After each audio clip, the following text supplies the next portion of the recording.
안녕하세요. 뉴스마켓의 최리나입니다. 자, 시장이요. 오늘 밤부터 이틀 동안 열리게 될 버냉키 연준 의장의 하원, 상원, 청문회 발언에 촉각을 곤두세우고 있습니다. 그럴 수밖에 없지요. 사실 중국에서 2분기 GDP 예상치 부합하게 내놓고 나서 다시 공이 버냉키한테 넘어간 격이라고 볼 수가 있겠는데, 버냉키가 여기서 또 삐끗 안 좋은 발언을 할까봐 시장은 조금 겁을 먹고 있는 그런 상황이라고 할 수 있겠습니다. 근데요, 사실 뭐 이렇게 막 여러 가지 버냉키 얘기만 많이 있지만, 냉정히 보면 포장만 버냉키로 떠들고 있지, 실제 투자할 때는 실적이 더 중요하다 하겠습니다. 특별히 지금은 뭐 프리어닝 시즌, 어닝 시즌 전초전도 아니고요. 이제 한창 어닝이 이제 막 나오고 다음 주는 거의 피크가 될 텐데, 어닝 실적을 놓쳐서는 안 되겠습니다. 버냉키 때문에 가려져서는 안 될 실적의 중요성, 시기상, 타이밍상 말씀을 좀 드리면서 시작합니다. 그리고 특별히요, 오늘 2차 전지주들이 전반적으로 좀 동반 약세를 보이면서 출렁이고 있는데, 이것도 미국의 전기차 관련 거의 탑픽 종목이었던 테슬라 모터스가 간밤에 거의 두 자릿수 15% 가까이 급락한 영향도 있다고 하는데요. 많이 오르기도 했었었죠. 한 일주일 동안 계속 얘기 나왔었던 2차 전지 테마, 오늘 왜 급락하는지, 추가 매수해야 될 날인지, 아니면 조금 우리 보수적으로 비중을 줄여야 될지, 잠시 후에 전문가 직접 연결해서 2차 전지 테마 분석해 드리겠습니다. 자, 먼저 뉴욕 증시부터 차례로 한번 보죠. 뉴욕 증시 쉬니까 좀 기분이 나아져요, 오히려. 너무 잘 가서 사실 좀 부럽고 좀 배 아팠었는데, 역시 급등 부담 사상 최고치를 연일 쓰기에는 버거웠던 모양입니다. 왜냐? 버냉키가 오늘 밤에 입을 여니까요. 자, 뉴욕 증시 마감부터 한번 살펴보겠습니다. 다우가 0.2% 정도 하락했고, S&P 500이 0.3, 그리고 나스닥도 0.2% 정도 하락했습니다. 얘기인즉슨 다우와 스탠더드 & 푸어스 500 지수가 한 나흘 만에 이렇게 사상 최고치 경신 행진을 마무리 지었다라는 얘기가 되겠고요. S&P 500의 경우에 올 들어 최장기간 랠리였던 8거래일 랠리를 이제 어제부로 9일 만에 끝냈습니다. 12년 9개월 내 최고치를 쓰고 있는 가장 여유 있는 나스닥 역시 어제 소폭 하락했습니다. 하지만 소폭이었었죠, 조정이요. 물론 조정의 원인은 여러 가지가 있었습니다. 미국의 기업의 실적이 좋아서 여기까지 오긴 했는데, 간밤에는 기업들의 실적이 다 좋은 것은 아니었습니다. 골드만삭스 역시 은행주는 이번에 예상이 됐었죠. 모기지, 주택 쪽의 어떤 회복세가 보여지면서 은행주들은 실적이 좋을 거다라고 했었는데, 골드만삭스 역시 그 좋은 호실적의 바통을 이어받는 모습이었고요. 그 다음에 이제 존슨앤존슨의 실적도 좋았습니다만, 코카콜라가 유럽 쪽의 침체에 따른 판매가 좀 덜 되면서 코카콜라 실적이 조금 좋지 않았습니다. 그 얘기는 곧 기업들의 2분기 실적이 일제히 좋진 않았다라는 얘기가 되겠고요. 미국의 지표도 한 두 가지 정도, 뭐 주택 관련 지표까지 보면 한 세 가지 정도 나왔습니다만은, 소비자 물가, 그리고 또 하나는 이제 산업 생산이었었죠. 모두 4개월 내 최대폭 증가하면서 역시 좋았습니다. 근데 한 가지 여기서 좀 주목해서 볼만한 지표는요, 바로 물가인데요. 이번에 물가가 이제 넉 달 만에 최대폭으로 증가했다고 하는데, 1년 전과 비교했을 때는 1.8% 정도 소비자 물가 CPI가 올랐습니다. 근데 여러 가지 뭐 에너지라든가 음식료, 그때 이제 가격 변동이 좀 심한 것들을 제외한 근원 소비자 물가라는 게 있습니다. 근원 CPI가 얼마나 올랐는가, 1년 전 대비해서 1.6% 정도 올랐는데요. 전체 그냥 뭐 변동성이 심한 거 이것저것 다 모아가지고 소비자 물가가 1년 전보다 1.8% 올랐지만, 변동성이 작은 것만 또 따로 떼놓고 보니까 1.6% 정도만 올랐는데, 여기서 중요합니다. 연준은요, 그냥 뭐 이것저것 다 모은 소비자 물가는 별로 신경 쓰지 않고요. 근원 CPI를 굉장히 신경 쓰는데, 그게 1.6%가 나왔습니다. 연준은요, 요 근원 CPI가 사실상 2%가 넘어가면 양쪽 완화를 축소하려고 하는데, 역시 연준의 목표치와는 상당히 좀 거리가 있으면서 여유 있는 상황이 되겠습니다. 때문에 이 소비자 물가의 내부적인 어떤 평가를 통해서 간밤에 이거 양쪽 완화 축소 역시 빠르게 되기 어렵다라는 분석도 힘을 얻었습니다. 자, 버냉키 의장 오늘 밤에 하원부터 먼저 청문회 발언을 하게 되고요. 그 다음날 상원 발언이 이어지게 될 텐데, 역시 시장의 예상은 별달리 최근에 나온 발언과 거의 동일한 스탠스를 유지할 것이다 라는 데 모아지고 있습니다. 역시 이제 간밤에 나왔던 그런 물가 지표, 근원 CPI가 별로 높지 않았다라는 것도 이유가 되겠는데요. 파이낸셜 타임즈는 그런 얘기를 했습니다. 아마 질문 공세에 엄청나게 시달릴 것이다. 그렇겠죠. 뭐 여러 가지 질문이 아마 나올 것 같고요. 양쪽 완화 축소 관련해서는 아마 원론적인 얘기를 할 것이다 라는 것이 시장의 큰 컨센서스입니다. 예를 들면 이런 거죠. 양쪽 완화 축소한다고 해서 곧바로 금리를 올리진 않을 것이니까 이 두 개의 연결고리 너무 강하게 있지 않음을 명심해달라라는 얘기 할 겁니다. 오히려 재밌는 부분은요. 좀 곁다리의 얘기이긴 하지만 이제 곧바로 이어질 주말에 G20 재무장관 회담이 러시아 모스크바에서 열리게 됩니다. 여기에서 유럽이요. 지금 유럽이 굉장히 망설이고 있거든요. 긴축을 계속하다가 성장, 그래 우리도 이제 부양해야 되겠다라고 방향을 전환하는 순간 미국이 출구 전략 시기를 저울질하면서 약간 붕 뜨게 됐습니다. 그래서 이제 유럽이 G20 회의에서 지금 부양책을 쓰고 있는 일본을 따라갈 것인가 아니면 최근에 약간 양쪽 축소 시기를 보고 있는 그냥 미국 쪽으로 다시금 선회할 것인가 그리고 유럽 쪽 입장을 잘 보라 하는 의미도 있습니다. 같이 좀 전해드리겠는데요. 그러니까 정리를 해보면 버네키는 결국 뭐 그렇게 색다른 신선한 얘기는 아마 없을 건데 혹시 그 뉘앙스의 시장이 또 급등락을 보일 수 있기 때문에 뉘앙스까지 시장은 지금 촉각을 곤두세우며 기다리고 있습니다. G20 회의에서 유럽 쪽 스탠스도 추가적으로 지켜보시면 좋겠습니다. 자, 곧바로 일본 증시와 중국 증시 분위기 한번 보겠습니다. 일본도 이번 주말에 참의원 선거가 있는데 뭐 큰 폭의 어떤 흐름은 그 전까지는 없는 것 같습니다. 물론 버네키도 신경 쓰이는 니케이죠. 자, 니케이가 오늘 소폭 하락합니다. 15,500라인 살짝 내주었고요. 이어서 중국장 곧바로 한번 보시겠습니다. 중국 상위종합지수는요, 현재 한 0.36% 정도 오르고 있는데요. 잠깐 차트 보시겠습니다. 자, 중국장이 어제도 빠지는 줄 알았는데 0.3% 정도 추가 상승하면서 어제 끝이 났었고요. 오늘도 약간 밀리는 것 같았지만 의외로 계속 연일, 한 연 3일 정도 양봉이 나오고 있습니다. 결국 버네키이기 때문에 한번 급등한 이후에 약간 쉬었지만 그 이후로는 오전장 시가보다는 역시 마감이 계속 강한 오후장으로 가면 갈수록 시가가 약했더라도 이거 전부 다 커버하는 지수가 나와주고 있습니다. 리커창 총재가 중국의 2분기 GDP 이후에 이런 얘기를 했습니다. 중국의 2분기 GDP 발표 이후 공식 석상에서 중국 경제 안정화 방안을 한번 찾아보겠다. 네, 역시 시장을 충분히 조금 달랠 수 있을 정도의 그런 발언은 아니었나 생각됩니다. 공식 석상의 어떤 구위 관계자의 얘기가 굉장히 기다려졌었는데 리커창 총재 발언이 있어서 참고하시라고 좀 준비를 해봤습니다. 자, 우리 코스피 모습도 좋아집니다. 오늘 하락하는 줄 알았는데요. 미국이 쉴 때 우리가 갑니다. 그래요. 이런 엇박자도 한 번쯤 나와줘야 되겠죠. 1880선대 지금 회복을 했습니다. 조금 전부터 이런 상승 기운이 들어온 것 같은데 분봉 보시겠습니다. 자, 조금 전부터 코스피가 상승 전환했고 상승폭 자체도 키워나가고 있습니다. 오늘 시가 자체는 그냥 그저 그랬어요. 그리고 1860선도 깨면서 또 1850까지 밀리나라고 했었었는데 조금 전부터 무슨 일이 있는 것일까요? 상승 전환했고 상승폭도 벌리면서 1880 라인까지 들어왔습니다. 네. 수급의 변화가 생겼겠죠? 수급 보시겠습니다. 외국인이요, 현재 한 700억대 정도 넘는 순매수 보여주고 있습니다. 최근에, 그리고 여러분, 어제 제가 아셨다니까요? 막판에 또 순매수 전환했습니다. 계속 장대는 팔다가 막판에 현물 순매수 전환을 하더니 오늘까지 5거래일 연속 장중에 이제 대놓고 사고 있습니다. 기관 팔고요, 개인 팔고요. 기관 역시 투시권 중심으로 사지 않는 것이 화제가 되고 있는데 수급 조금 더 자세히 한번 볼까요? 네, 투신권이 사실 오늘도 한 100억대 정도 팝니다. 투신권에 이제 최근에 좀 화제가 돼서 한번 매매를 보시면요. 7월 이후에 투신권의 매매만 거래소 집중해서 보시면 거의 사지 않았죠. 6월달 말만 해도 굉장히 본격적인 어떤 매수세를 보일 듯 했었지만 시격이 확연하게 떨어진 모습입니다. 왜 이렇게 투신권은 사지 않을까? 펀드로 돈은 계속 들어온다는데 라는 데 대해서 전문가들은요. 외국인들이 지금 2분기 어닝 시즌에 이렇게 딱히 강하게 사는 모습이 없으니까 투신권도 같이 좀 주춤하면서 돈은 쌓아가고 있지만 현금을 본격적으로 쓰진 않고 있다라고 합니다. 참고하시고요. 더 재밌는 부분이 외국인들의 오늘도 역시 선물입니다. 지금 2,000계약 정도 매수죠. 자, 선물 지수를 먼저 한번 보도록 하겠습니다. 자, 외국인들이요. 장 초반에 얼마를 팔았는가? 1,000계약 넘게, 1,500계약 넘게 팔았었다니까요. 근데 그러다가 지금 2,000계약 넘게 사고 있으니 분봉이 안 봐도 뻔하겠죠. 오늘요. 시가에서 곧바로 한 3포인트 정도 244에서 241까지 지금 분봉 뛰어났는데 뺐다가요. 241에서 245까지 이거 지금 1시간 만에 6포인트를 당겼습니다. 누가요?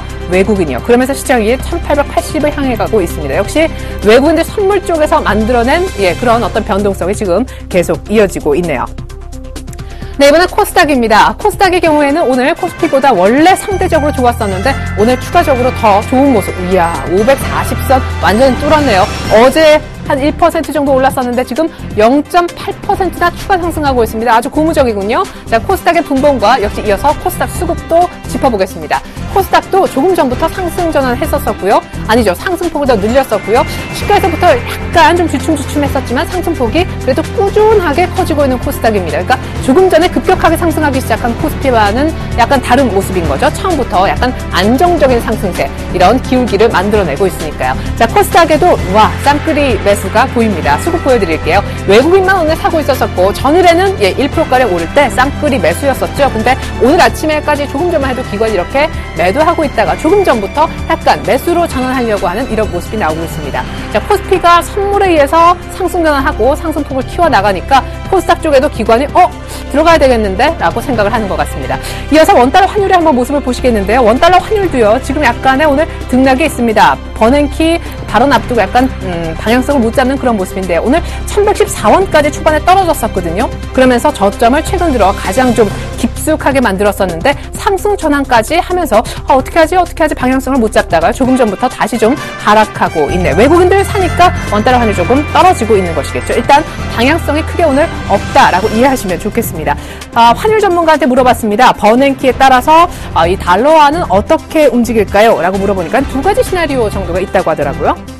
첫 번째는요, 부양 기조를 그대로 유지하겠다, 이런 원론적 발언을 할 경우에는 달러화가 아마 계속해서 조금 하락할 가능성이 높고, 그 얘기는 곧 원달러 환율도 하락할 가능성이 높고, 만약에 최근에 좀 지표가 좋아진 것 같다라는 쪽에 QE 축소, 양쪽 하나 축소의 어떤 준비가 충분히 돼 있음을 지표상으로 좋아졌으니까 이쪽에 발언을 할 경우 갑자기 달러화가 급반등할 가능성, 그러니까 우리 원달러도 다시금 좀 튀어오를 가능성도 있다라는 거, 요거 뒤통수 맞을 가능성도 조금 열어주시면 좋겠습니다. 자, 이번에는요, 특징주 좀 빠르게 가야 될 것 같습니다. 오늘 빠르게 특징주를 보겠습니다. 근데 시장이 워낙 급변해가지고요, 시장을 누가 이렇게 급등시켰을까? 실적이나 이제 종목별로 오늘 또한 변동성이 있는데, 시가총액 상위 종목 모습 보겠습니다. 삼성전자가요, 지금 131만 원 하는데, 삼성전자도 오늘 지수 상승폭 확대에 큰 공헌을 하고 있습니다. 오늘도요, 상승하는 것 같았었는데 크게 좀 밀렸었거든요. 역시 또 130만 원 안 되나 했었는데 조금 전부터 1%대 상승폭을 만들어주고 있고, 더 재밌는 거는요, 외국인들 선물 사면서 동시에 들어온 것이 바로 자동차주에 대한 매수인 것 같습니다. 모비스 1%대, 기아차 역시 1%대, 현대차가 2.5% 이렇게 삼성전자와 함께 투톱으로 시장을 끌어올렸다고 이해하셔야겠습니다. 그리고 포스코도 1%가량 상승이고, 일단 다 빨간불로 보여지고 있습니다. 나머지 종목 더 보시겠는데요. 하이닉스도 오늘 아침에 좀 좋았었다가 상승폭이 줄었었는데 다시금 약간 상승폭을 만들어내려 하고 있네요. LG화학도 마이너스 3%대까지 떨어졌었다가 지금 약보합 정도로 낙폭 많이 줄였고요. SKT도 역시 낙폭을 많이 줄인 것 같습니다. 자, 어닝 쇼크가 나왔던 건설주 한번 보겠습니다. 삼성 엔지니어링, 역시 혹시나 했는데 역시였습니다. 1분기 어닝 쇼크에 이어서 2분기도 그냥 결론만 말씀드리면 어닝 쇼크가 났었죠. 많은 폭 기대했다면 최대한 긍정적인 리포트는요, 한 500억 정도 흑자가 아니겠느냐, 2분기에 했었었는데 흑자는 웬걸요, 한 900억 가까이 887억 원대 영업 손실이 또 났습니다. 물론 1분기보다는 좀 손실폭이 줄어들긴 했는데요. 이렇게 되면 건설주의 센티멘트, 투자 심리는 또 안 좋아지는 경우라고 볼 수 있겠죠. 오늘 또 거의 신저가 경신하려고 하는 코스로 들어가고 있습니다. 7만 원 하회고요. 사흘째 밀리고 있습니다. 하지만 건설주 가운데 대림산업만큼은 2분기에 좀 괜찮을 것 같다. 대림산업이 1분기에도 상대적으로 꽤 괜찮은 실적을 냈었던 그런 기업이 되겠는데 오늘도 약보합 정도로 버티고 있습니다. 참고로요, 제가 마지막에 오늘 제가 인사드리기 전에 이번 주에 있는 국내 기업의 어떤 실적 스케줄을 말씀드릴 텐데, GS건설이 이번 주 금요일날 실적을 내놓습니다. 예상치는 2천억 정도, 역시 여전한 영업 손실 예상이 되고 있습니다. 이미 다 주가에 좀 반영됐겠지만 역시 결과가 나오면 추가적으로 출렁일 수밖에 없는 것이 건설주의 투자 심리 상황을 여실히 드러내고 있습니다. 나머지 종목 더 보시겠는데, 역시 2분기 실적 우려 때문에 또 빠지는 종목이 있었으니 대표 주자가 오늘 KB금융입니다. 2분기 순이익이요, 한 50% 정도 급감할 것이다 라는 전망이 이렇게 그대로 나온다면 정말 쇼크죠. 오늘 역시 한 2%대 정도 하락합니다면 의외로 시장이 조금 도와주고 있고요. 반대로 한샘은 2분기 실적 호실적이 나올 것 같다라는 전망이 오늘 4%대나 급등합니다. 또 재밌는 거는요, 바로 호텔신라인데요. 호텔신라 보십시오. 7%대나 급등하는데 차트 아니올 수가 없겠죠. 면세점에 대한 어떤 그런 성장성 때문이라고 하는데, 어제 이미 꽤 괜찮은 어떤 이런 모습을 이틀 전에 보여줬었고요. 이 매물대에서 약간 주춤했었지만 곧바로 오늘 이렇게 장중에 10% 넘게 오르면서 7만 원대까지 찍을 뻔했었군요. 호텔신라 오늘 강세가 상당히 눈여겨 보여집니다. 네, 구조조정 본격화 소식 때문에 STX 그룹주들도 오늘 강세고요. 내일 또 방통위에서 어떤 통신주에 대한 규제가 나올까봐 벌금 맞을까봐 추징금 우려에 통신주는 좀 약세를 띠고 있습니다. 자, 모든 것을 다 스킵하고요. 바이오주로 곧바로 넘어가 보겠습니다. 오늘 코스닥 시가총액 상위 종목 가운데 셀트리온의 또한 전진이 눈여겨 보여지거든요. 셀트리온이 4%, 나머지 종목들도 최소한 3에서 4% 정도 오르고 있습니다. 셀트리온은요, 지금 차트를 한번 열어볼게요. 서울반도체, 셀트리온 참 대단한 이 시가총액 두 종목이 될 텐데, 자, 여기에서 이제 충분히 매물대를 거치고요. 물론 램시마 때문에 55,000원까지 갔었지만 여기서 막혔었다가 여기에서 다시 지지받고 45,000원에서 힘을 다시 모았죠. 다시 올라오면서 오늘 5만원 터치를 한번 했습니다. 외국계에 계속해서 사자가 이어지고 있습니다. 자, 그 밖에 시가총액 상위 종목 가운데 또한 놓칠 수 없는 것이 서울반도체겠죠. LED주도 잠시 후에 분위기는 살펴드리겠는데 오늘 서울반도체가 이렇게 신고가를 내고 있습니다. 기관의 엄청난 매수세가 서울반도체에 계속 들어가고 있거든요. 자, 서울반도체 한번 수급을 좀 보시겠는데요. 자, 서울반도체 기관의 수급, 뭐 간간히 기관 또 외국인 이렇게 번갈아 가면서 들어가는 모습 보여지고 있습니다. LED 어제 백열전구 완전히 퇴출시킨다라는 아주 좋은 소식이 있었었는데 드디어 오늘 서울반도체가 신고가를 찍습니다. 자, 이번엔 신재생에너지 관련주 한번 보겠습니다. 어제 태양광도 LED와 함께 코스닥을 급등시킨 하나의 축이었는데 오늘은 어떨까요? 예, 별로 안 밀리네요. 강한 그런 방증이라고 할 수 있겠습니다. 어제 상한가 갔었던 오성 LST 그리고 웅진에너지, 신성솔라에너지도 일단 오성 LST의 경우에는 추가적으로 또다시 두 자릿수 급등하는 양상입니다. 이번엔 풍력주 한번 보겠습니다. 최근에 뭐 풍력, 또 피팅, 또 조선 기자재 쪽이 굉장히 바람이 부는데 오늘 현진 소재가 두 자릿수 급등하고 약간 상승폭이 줄어있긴 합니다만 자회사인 용현 BM은 아예 상한가에 접어들고 있습니다. 미국 풍력 쪽에서도 이제 어떤 바닥을 찍고 턴할 것이다, 침체기를 벗어날 것이다, 회복 기대감이 일단 녹아들고 있습니다. 이번엔 게임주 한번 보실까요? 게임주가요, 조금 살아날 것 같습니다. 특별히 오늘 게임들보다도 컴투스를 조금 주목하셔야겠고요. 소프트맥스는 그냥 이제 우리 어떤 살 수 있는 영역 바뀐 것 같습니다. 뭐 70% 이렇게 이번 달 들어 올랐는데 오늘 또 추가적으로 상승합니다. 이너월드 모멘텀 때문이라는 건 알고 계셨으면 좋겠고요. 자, 게임들 한번, 컴투스 한번 보겠습니다. 게임들과 컴투스가 거의 비슷한 양상이었지만 이제 컴투스는 조금 힘을 내고 있습니다. 어제 굉장히 중요한 어떤 흐름이 나왔습니다. 어제 이 상승이 외국인 기관의 양 매수 속에 일어났고요. 21선을 저항이 아니라 이제 완전히 뚫어내는 그런 양봉이 어제 쌍끌이 매수를 통해서 일어났고 오늘 추가적으로 상승하면서 이전 고점을 약간 벗기려고 하고 있죠. 이렇게 되면 컴투스는 사정이 조금 달라집니다. 상대적으로 게임빌은 약간 처져버리는 그런 모습인데 컴투스만큼은 수급이 좋아지면서 차트도 힘이 조금 나고 있습니다. 여름에 게임 많이 할 거고요. 골프스타 등 하반기 신작 기대감도 있다 하겠습니다.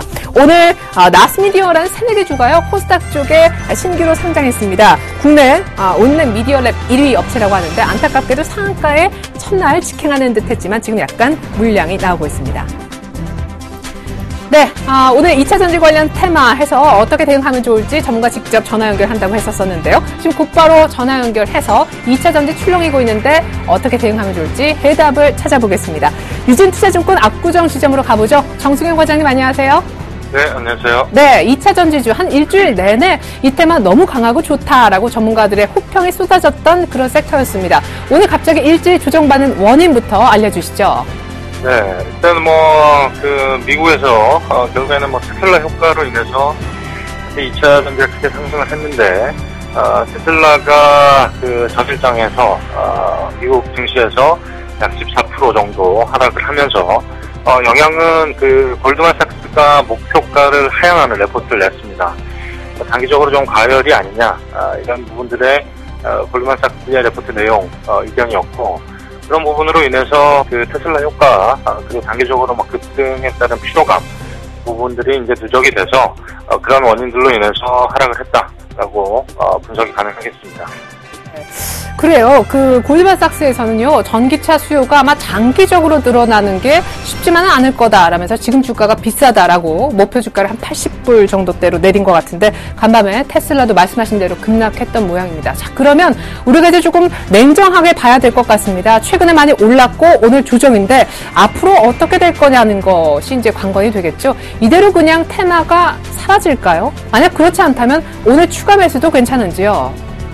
네, 일단 이제 전기차 시장, 2차 전지 관련된 테마 자체는 사실 중장기적으로는 살아있는 그런 모멘텀이라고 볼 수 있습니다. 결국에는 시장이 가야 될 방향, 그리고 테슬라가 추구했던 방향 자체도 결국은 신시장을 열겠다라는 관점에서 어느 정도 공격적으로 투자를 했고, 그 부분들이 BMW와 합작을 해서 이제 현실적으로 그런 자동차가 나오게 되는 그런 모양새를 갖췄는데, 결국에는 실적이 우리가 이제 가시성이 확보된 종목들 위주로 선별적으로 투자할 필요는 분명히 있다라고 이제 보여지고, 이런 부분들이 결국에는 기대감만으로 이제 갖게는 우리가 이제 주식 투자를 할 때 사실 앞으로에 대한 성장성 이런 부분도 상당히 중요하고, 특히나 이런 이제 신시장이 열리는 부분에 있어서는 앞으로 이제 꿈과 희망이 어떻게 보면 지금 현재 밸류에이션보다 더 중요한 면이 있긴 합니다만, 하지만 이제 기업의 실체 그리고 기업의 연속성 이런 부분으로 봤을 때는 이제 선별적으로 얼마나 2차 전지 그리고 앞으로 이제 전기차 시장이 열리게 되더라도 실제로 돈을 벌 수 있는 기업이 있고 그렇지 않은 기업들은 분명히 존재한다라는 관점으로 이제 시장을 보게 되면, 그에 따른 종목들은 선별적으로 분명히 투자할 필요가 있다라고 보여지고, 그런 부분에 있어서 일단 종목을 선별하는 능력이 지금부터 물론 이제 단기적으로 여러 가지 테마가 형성이 되면서 이도저도 아닌 종목들도 같이 휩쓸려서 올라가는 그런 부분들이 있습니다. 그렇기 때문에 지금 현재 시장에서 움직이는 종목들만 2차 전지는 아니다라고 분명히 인식을 하셔야 될 것 같고요. 여러 가지 이제 2차 전지 그리고 전기차 관련된 그런 공부를 하시다 보면 이 시장이 이렇게 열리게 되면 이런 종목들이 수혜가 입을 수 있다. 이런 부분에 있어서 같이 관심을 갖고 종목들을 선별하는 작업은 분명히 필요하겠다라고 말씀을 드릴 수 있겠습니다. 네, 그러니까 결국 전기차 시장 개화에 따른 어떤 2차 전지 테마가 불었고 중장기로 오늘 좀 눌리지만 확실히 성장성은 있는 종목군들이다. 근데 이제 실적에 따라서 분명히 옥석을 가려야 된다라는 얘기를 해주셨습니다. 그래요. 근데 이번에 2분기 실적 다 나오고 혹시 실적이 이 기업 너무 안 되네라고 급락한 뒤에 후회하면 늦잖아요. 옥석을 미리 좀 가려주셨으면 하는데요. 네. 일단 2차 전지를 가장 먼저 시작을 했고, 그리고 일단 중대형 배터리 부분에 있어서 가장 큰 대형주는 삼성 SDI와 LG화학, 또 SK 이노베이션 정도 들 수 있겠습니다만, 삼성 SDI와 LG화학은 여러 이제 사업 분야가 있죠. 그리고 지금 현재 갖고 있는 실적, 그리고 앞으로 이 새로운 먹거리를 찾아 나가는 과정에 있어서 상당히 빨리 한 2009년에서 10년 정도에 미리 투자를 좀 강력하게 드라이브를 걸었고, 그런 부분들이 이제 현실화되는 실적 가시화가 나타나는 그런 시점이기 때문에 충분히 중장기적으로 안정적으로 투자하시기에는 삼성 SDI, LG화 너무나 좋은 종목인 것 같고요. 그리고 좀 작은 종목들, 우리산업, 에코프로 이런 종목들이 있습니다. 우리산업은 사실 전기차 관련된 수혜도 있습니다만, PTC 히터, 이제 디젤차가 상용화가 이제 빠르게 이루어지게 되면, 이제 PTC 히터라고 예열을 가속화시켜주는 그런 부품을 납품하는 회사이기 때문에, 그와 관련된 시장의 확대 가능성에 있어서 충분히 수혜를 입을 수 있는 그런 회사다라고 보실 수 있겠고, 그리고 에코프로 같은 경우에도 중대형 배터리로 이전까지는 소형 배터리는 스마트폰에 배터리로 많이 들어가게 되는데, 그 부분을 이제 주로 돈을 벌다가 중대형 배터리로 투자를 하면서 빠르게 전환이 되는 그런 시점에 있습니다. 그렇기 때문에 일단 이런 종목들은 지금 현재 주가가 오늘 조정을 받고 또 다시 양봉을 내는 그런 그림을 보여주고 있는데, 일단 단기적으로 급등을 했기 때문에 아마 급등량이 좀 심하게 움직일 것 같습니다. 작은 종목들은. 그럴 때 좀 밑에 생각보다 좀 더 빠질 수 있으니까 매수를 걸어놓고 체결이 되면서 분할 매수 관점으로 쭉 이제 종목을 모으셨다가 나중에 또 급등이 나올 때 또 단기 분할 매도하는 관점으로 대응하는 전략이 필요하지 않을까, 그렇게 보고 있습니다. 네. 특별히 오늘 삼성 SDI의 경우에는 다른 전문가들께도 여쭤봤더니 다 밀릴 때도 요것만큼 확실히 추가 매수다라는 의견이 많았는데, 삼성 SDI 기준으로 어디까지 수익률 몇 프로 정도 날 수 있을까요? 지금 산다면요? 일단 지금 가격에서 사실 산다라고 한다면 지금 한 1년 내내 주봉으로 차트를 보시면 1년 내내 박스권이 한 16만 원을 뚫지 못했었습니다.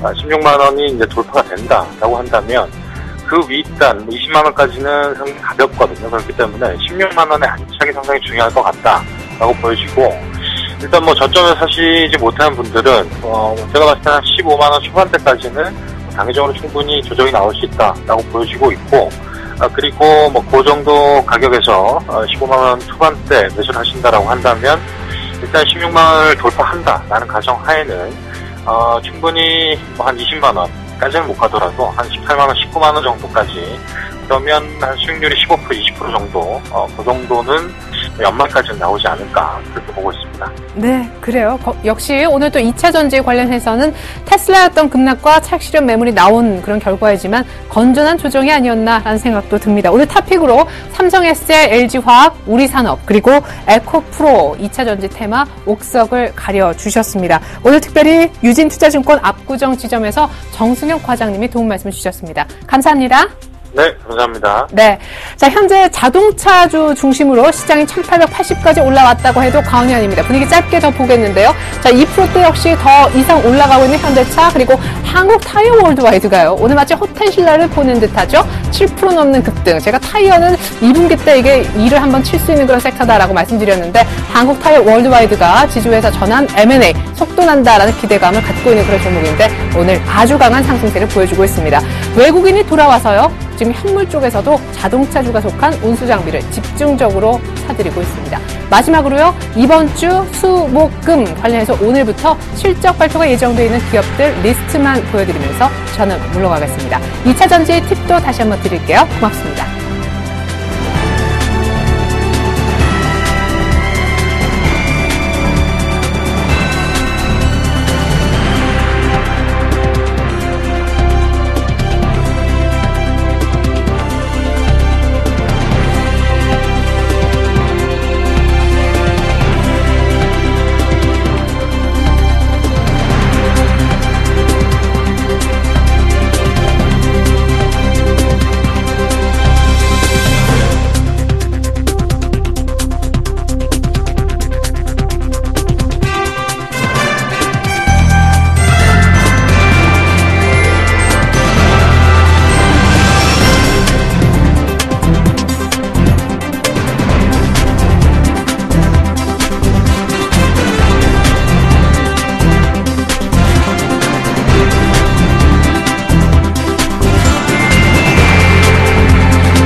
안녕하십니까. 7월 17일 뉴스인마켓입니다.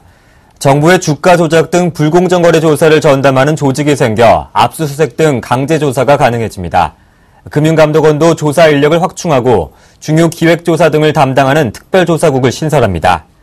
금융위원회와 안전행정부는 금융위의 조사과를 신설하는 직제 개편 협의를 마무리하고 조만간 법령 심사를 진행할 예정입니다. 법제처 심사 등 관련 절차가 마무리되면 금융위의 조사과가 신설됩니다.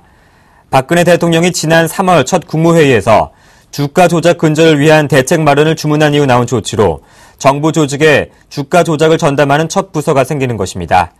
금감원도 조사 인력을 늘리고 기존 자본시장조사 1, 2국 외에 다음 달 초 특별조사국을 신설해 대형 기획조사 등을 맡길 계획입니다. 금감원은 이를 위해 이달 말까지 법률 전문가, IT 전문가와 파생상품 전문가 등 40명 정도의 경력직 직원을 채용할 예정입니다.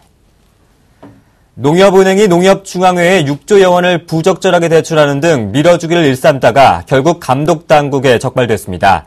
국내 금융사가 이 정도 규모의 계열사 간 부당 대출을 한 것은 사실상 처음입니다. 금융감독원이 최근 농협중앙회에 분리된 농협은행에 대해 집중검사를 실시한 결과 이런 문제점을 적발해냈습니다. 농협은행은 작년 3월 농협중앙회가 공공자금 대출 취급이 가능한 공공기관에 해당하지 않음에도 공공기관으로 간주해 6조 3,500억 원 전액을 일반자금 대출에 비해 낮은 공공자금 대출 금리로 제공했습니다.